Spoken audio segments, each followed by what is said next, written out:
Satu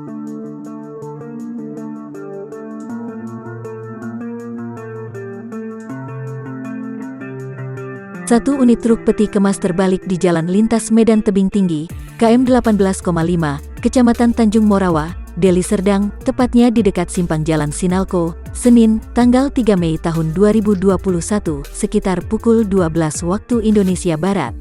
Amatan wartawan Medan.com di lokasi, truk bernomor polisi B9130 MV terbalik diduga kehilangan keseimbangan. Telah terjadi kecelakaan tunggal satu unit truk dengan muatan kontainer, di mana truk tersebut keluar dari Jalan Sinalco dan langsung belok ke kiri mengarah ke Belawan, kata Kasat Lantas Polresta Deli Serdang Kompol Sri Lestari Widodo, Senin. Lanjut Widodo, diduga terlalu kuat membanting setir ke kiri, truk tersebut kehilangan kendali sehingga muatan peti kemasnya yang bermuatan penuh terjatuh ke arah kanan. Untuk korban jiwa alhamdulillah tidak ada.